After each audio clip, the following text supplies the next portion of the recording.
Hi hello നമസ്കാരം. വിനീസ് കിച്ചണിലേക്ക് എല്ലാവർക്കും സ്വാഗതം. എല്ലാവരും സുഖമായിരിക്കണമെന്ന് വിശ്വസിക്കുന്നു. നമ്മളിവിടെ സേഫായിരിക്കണോ, കുഴപ്പമൊന്നുമില്ല.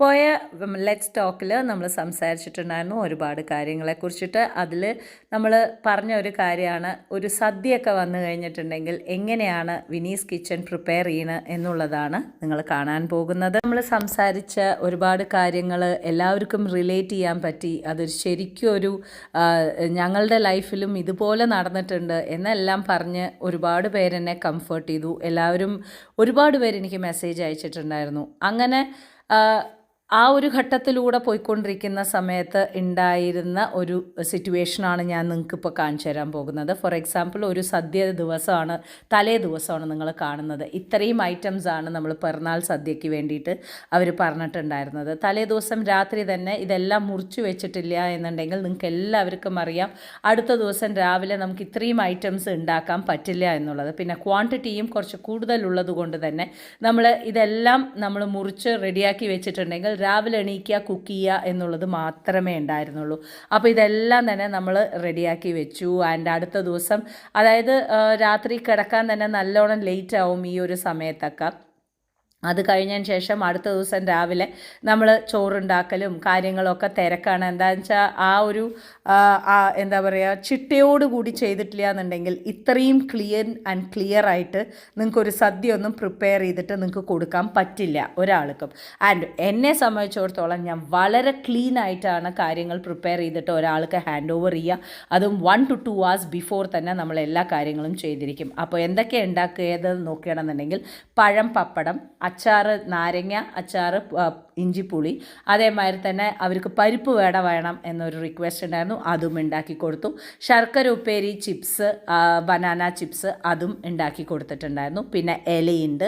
അത് കഴിഞ്ഞതിന് ശേഷം ഓരോന്നിൻ്റെ മുകളിലും എഴുതി വെച്ചിട്ടുണ്ടായിരുന്നു പയർ മെഴുക്ക് വരട്ടി, ക്യാബേജ് തോരൻ, അതേമാതിരി തന്നെ മറ്റേ കുറുക്ക് കാളൻ, എന്താണ് പറയുക, കൂട്ടുകറി, പിന്നെ എന്താണ് കട്ടിപ്പരിപ്പ്, പിന്നെ പൈനാപ്പിൾ പച്ചടി, എന്താണ് പറയുക, നമ്മുടെ ബീട്രൂട്ട് പച്ചടി, ഓലൻ, പിന്നെ ബാക്കിയുള്ള സാമ്പാർ, രസം, പാലട പായസം, പരിപ്പ് പ്രഥമൻ, അങ്ങനെയുള്ളത്.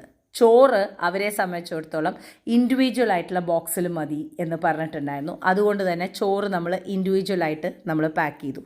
അതേമാതിരി എല്ലാം റെഡിയാക്കി വെച്ചു. അവർ വന്നു, അവർ കൊണ്ടുപോയി.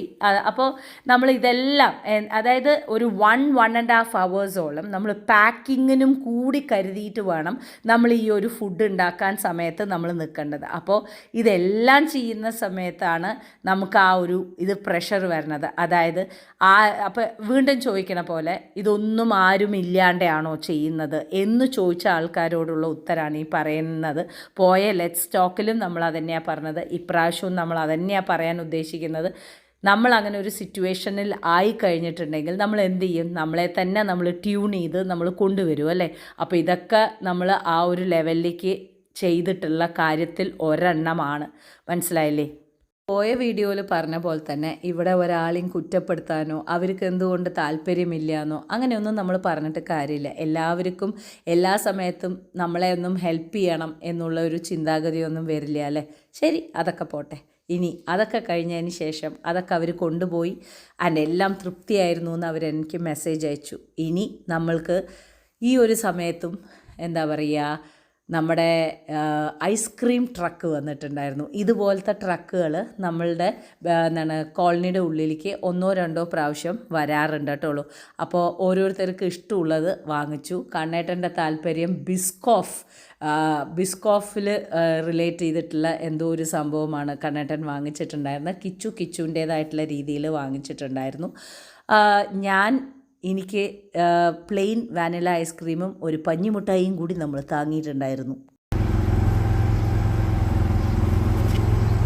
കൂടുതൽ ബിസ്ക്കറ്റിന്റെ ടേസ്റ്റ് ആണ്. ബിസ്കോഫ് ആണ് അത്. പണ്ട് വീട്ടിൽ പാലൈസ് വരിക, ഇതിപ്പോ വീഴും കോട്. ഇതെന്താ അലങ്കാരം?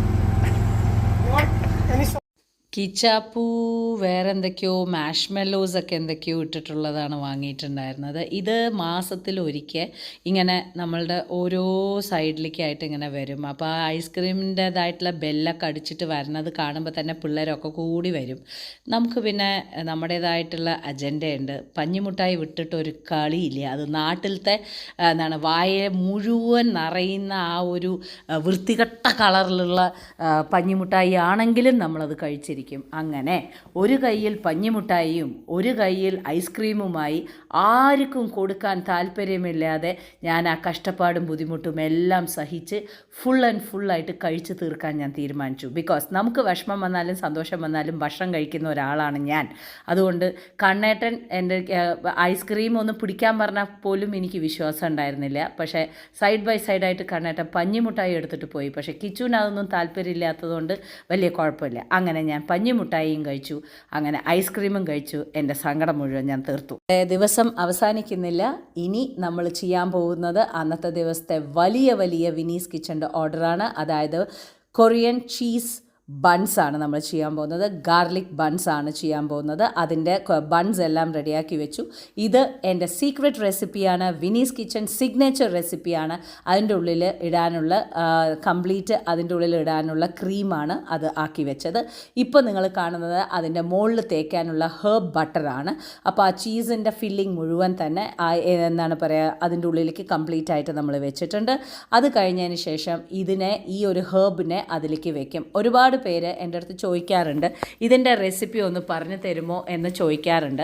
ബേസിക്കലി ഞാൻ ഇതിലിവിടെ സത്യം പറയാൻ ഉദ്ദേശിക്കുന്നത് എന്താണെന്ന് വെച്ചാൽ എല്ലാ ഷെഫുമാർക്കും അവരുടേതായിട്ടുള്ള രീതിയിൽ ഒരു സിഗ്നേച്ചർ റെസിപ്പി ഉണ്ടാവും അല്ലേ.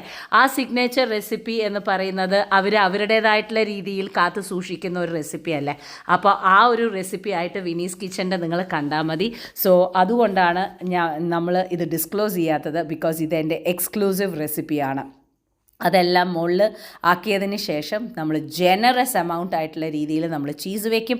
അത് കഴിഞ്ഞിട്ട് നമ്മളതിനെ ബേക്ക് ചെയ്യാറാണ് ചെയ്യുന്നത്.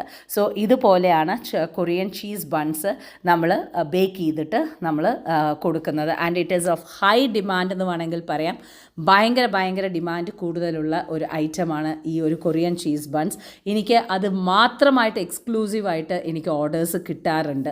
അപ്പോൾ പിന്നെ ഒരുപാട് പേര് അതിൽ ചോദിച്ചു, ലൈക്ക് എന്തുകൊണ്ട് ഈ ഒരു ഓവണിനെ മാത്രം വിശ്വസിച്ചിരിക്കുന്നു, വലിയ ഓവൻസ് എന്തുകൊണ്ട് ഇല്ല എന്നുള്ളത്. എനിക്ക് ഈ ഓവണിൽ കാര്യങ്ങൾ നടക്കുന്നുണ്ട് and I am happy with it. ഇനി ലോങ് റണ്ണിൽ നമ്മൾ അതൊക്കെ മാറ്റുന്നതായിരിക്കും. ഓക്കെ, സോ ഇതുപോലെ ആയിരിക്കും കൊറിയൻ ചീസ് ബൺസ് ഉണ്ടാവുക. സോ എല്ലാ സംഭവങ്ങളും ഓൾറെഡി ഉണ്ടാക്കി വെച്ചു. ഇനിയിപ്പോൾ അടുത്ത സ്ലോട്ട്, അതായത് ബേസിക്കലി ഇത് എല്ലാം വേണ്ട ആൾക്കാർക്ക് റെഡിയാക്കി വെച്ച് കഴിഞ്ഞിട്ടുണ്ടെങ്കിൽ അവരുടെ സമയം പോലെ വന്നിട്ട് എടുത്തിട്ട് പോകും. സോ നമ്മളൊരു ടൈം പീരീഡ് അവർക്ക് കൊടുത്തിട്ടുണ്ട്. അങ്ങനെ അവർ ആ ഒരു കാര്യങ്ങളെല്ലാം വന്ന് എടുത്തിട്ട് കറക്റ്റായിട്ട് പോയി. എനിക്കൊരു വലിയ ഓർഡർ അതിന് ശേഷം ഉണ്ടായിരുന്നത് എന്താണെന്ന് വെച്ചാൽ ഒരു 8-10 കിലോ നമ്മുടെ കുക്കുംബറില്ലേ, ഈ ക്യുക്കുംബേഴ്സിൻ്റെ അച്ചാർ വേണമെന്ന് പറഞ്ഞിട്ട് നമ്മുടെ ഇവിടെ പഠിക്കുന്ന കുറേ കുട്ടികളുണ്ട്. അവർ എന്താണ് പറയുക, ഇവിടെ നോളേജ് വില്ലേജിൽ യൂണിവേഴ്സിറ്റിയിൽ പഠിക്കുന്ന കുട്ടികളാണ്. ആ കുട്ടികൾക്ക് അച്ചാർ വേണമെന്ന് പറഞ്ഞിട്ട് അവർ നമ്മളുടെ അടുത്ത് പറഞ്ഞിട്ടുണ്ടായിരുന്നു. അതിലത്തെ ഒരു കുട്ടി വന്നിട്ട് കളക്ട് ചെയ്തിട്ട് പോകുമെന്നാണ് പറഞ്ഞിട്ടുണ്ടായിരുന്നത്. അപ്പോൾ അങ്ങനെ 8-10 കിലോൻ്റെ കുക്കുംബർ മുറിച്ച് നമ്മൾ ഉള്ളിലത്തെ തൊലി ഇതൊക്കെ കളഞ്ഞ് കുരുവൊക്കെ കളഞ്ഞിട്ട് നമ്മൾ മഞ്ഞപ്പൊടിയും മുളക് പൊടി ഇട്ടിട്ട് അതിനെ ഉപ്പും കൂടി ഇട്ടിട്ട് വെക്കുക. അതിലേക്ക് വെളിച്ചെണ്ണയിൽ കടുക്, ഉലുവ, എന്താണ് പറയുക, വറ്റൽ മുളക്, കായപ്പൊടി ഇതെല്ലാം കൂടി ഇട്ടിട്ട് നമ്മുടെ സാധാരണ എങ്ങനെയാണോ നമ്മുടെ മറ്റേ അച്ചാർ ഉണ്ടാക്കുക, മാങ്ങ അച്ചാർ ഉണ്ടാക്കുക, അതേപോലെ കരുവേപ്പിലേക്ക് ഇട്ടിട്ട് നിങ്ങൾ കുക്കുംബർ കൊണ്ട് നിങ്ങൾ അച്ചാർ ഉണ്ടാക്കി നോക്കൂ. എന്നിട്ട് ലേശം ഒന്ന് വിനീഗറും കൂടിയിട്ട് അതിൻ്റെ മുകളിലേക്ക് ഒഴിച്ച് കഴിഞ്ഞിട്ടുണ്ടെങ്കിൽ മാങ്ങ അച്ചാർ പോലെ തന്നെ സൂപ്പറായിരിക്കും. ഇത് ഒരു പ്രാവശ്യം അവരുടെ ഒരു കുട്ടി ഇത് വാങ്ങിയിട്ട് പോയി. എന്നിട്ട് അവരുടെ ഹോസ്റ്റലിൽ പോയിട്ട് അവർക്കത് ഇഷ്ടപ്പെട്ടു. അപ്പോഴാണ് അവർ പറഞ്ഞത്, ഹോസ്റ്റലിലത്തെ പിള്ളേർക്ക് എല്ലാവർക്കും കൂടിയിട്ട് ഞങ്ങൾക്ക് ഇങ്ങനെ വേണമെന്ന് പറഞ്ഞിട്ട് ഇൻഡിവിജ്വലായിട്ട് 10 കിലോൻ്റെ അവർ ഓർഡർ തന്നിട്ടുണ്ടായിരുന്നു. എന്നിട്ട് അതിലത്തെ ഒരു മോൻ വന്നിട്ടാണ് ഇത് മുഴുവൻ വാങ്ങിയിട്ട് പോയത്. സോ ഇതുപോലെ നമ്മൾ ഉണ്ടാക്കി കൊടുക്കാറുണ്ട്. റിക്വസ്റ്റ് പറയുകയാണെന്നുണ്ടെങ്കിൽ ഇതുപോലെയും വിനീസ് കിച്ചണിൽ നമ്മൾ ചെയ്തു കൊടുക്കാറുണ്ട്. സോ ഇങ്ങനെയൊക്കെയാണ് ബിസി ആയിട്ടുള്ള ഒരു ദിവസം പോയത്. അപ്പോൾ വീണ്ടും ഇതുപോലെ സിമ്പിൾ റെസിപ്പീസ് നല്ലൊരു വ്ളോഗ്സുമായിട്ട് വീണ്ടും കാണാം. Till then take care and by.